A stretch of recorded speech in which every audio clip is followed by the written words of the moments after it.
Assalamualaikum warahmatullahi wabarakatuh. أعوذ بالله من الشيطان الرجيم بسم الله الرحمن الرحيم والعصر إن الإنسان لفي خسر إلا الذين آمنوا وعملوا الصالحات وتواصوا بالحق وتواصوا بالصبر صدق الله العظيم. Alhamdulillah alladzi anzala ala abdihi alkitab wa lam yaj'al lahu iwaja qayyiman liyundhira ba'san sadidan min ladun wa yubassiral mu'minina alladzina ya'maluna shalihat anna lahum ajran hasanah. Ikhwatul iman, kita sekarang berada di mana ini? Mojosari. Di SD Mojosari 1. Di rumahnya Bapak Bisri, muadzin dari Al-Huda. Sesuai dengan apa yang tadi dibacakan oleh Ustadz Hasan, surah yang cukup pendek tapi sangat berbobot. Surah ini turun berkenaan dengan satu problem, yaitu ketika mereka mengatakan bahwa waktu itu adalah sial, terutama waktu asar. Sehingga mereka mengecam bahwa waktu asar adalah waktu yang sangat sial. Sering terjadi perpecahan, perkelahian, permusuhan, bahkan sampai terjadi pertumpahan darah. Maka Allah Subhanahu wa ta'ala menampik itu semua. Bukan waktunya yang salah, tapi manusianya yang salah.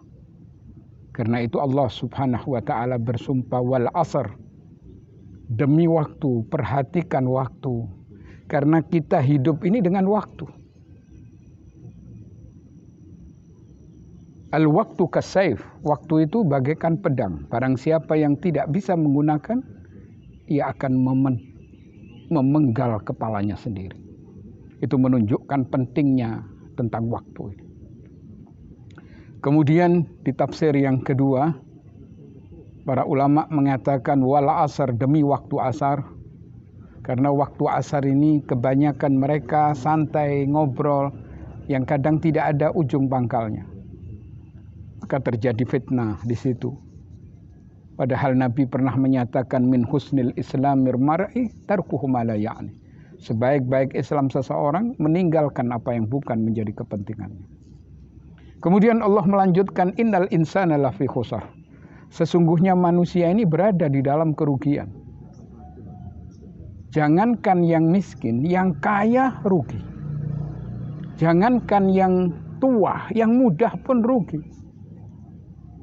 Yang punya jabatan rugi, apalagi yang tidak punya jabatan. Yang punya kedudukan rugi, apalagi rakyat biasa.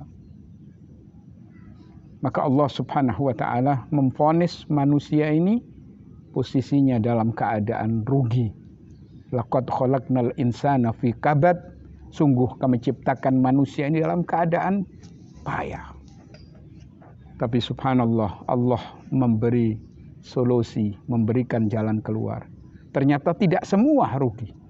Karena Allah menciptakan segala sesuatu berpasang-pasangan, berjodoh-jodohan.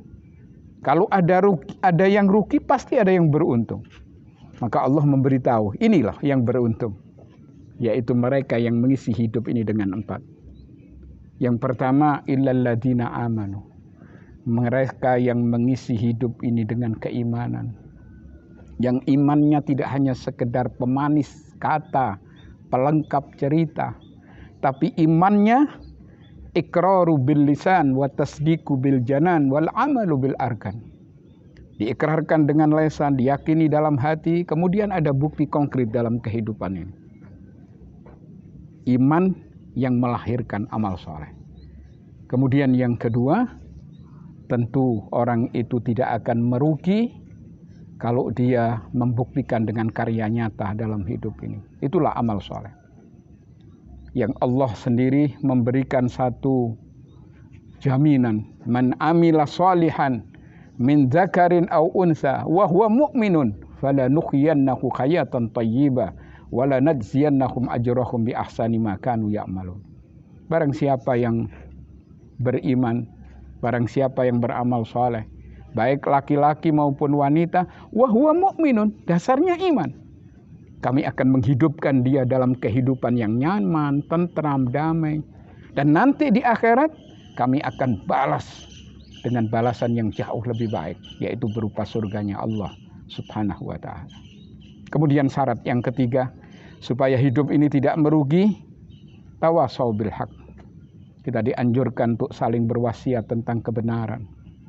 Karena kebenaran ini akan redup, bahkan bisa hilang kalau mereka hanya diam dalam bermasyarakat. Tahu itu maksiat, tahu bahwa itu perbuatan bid'ah misalnya, mereka mendiamkan. Tidak benar. Maka wajib bagi kita tawasau bil haq. Tapi memang berat karena Nabi pernah menyatakan kulil haq law kana murrah. Katakan yang benar walaupun pahit. Karena memang kebenaran itu mengandung kepahitan. Tapi itu memang yang harus kita lakukan. Kemudian yang terakhir, bahwa hidup ini tidak akan merugi kalau kita punya tameng, tawasau bis sabar, kesabaran. Hidup perlu sabar, karena perjuangan memerlukan pengorbanan.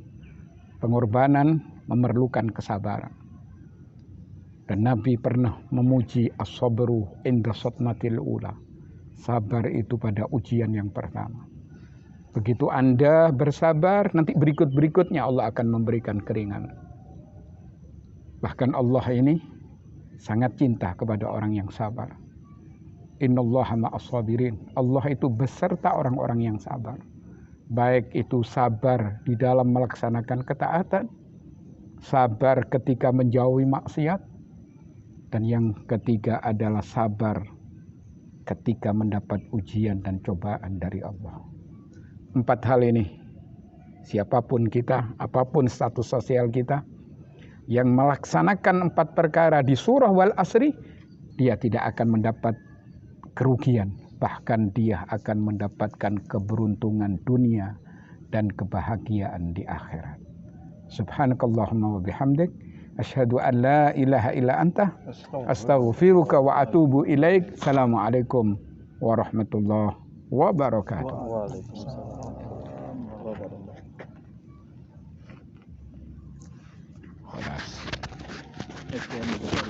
Ya, oke.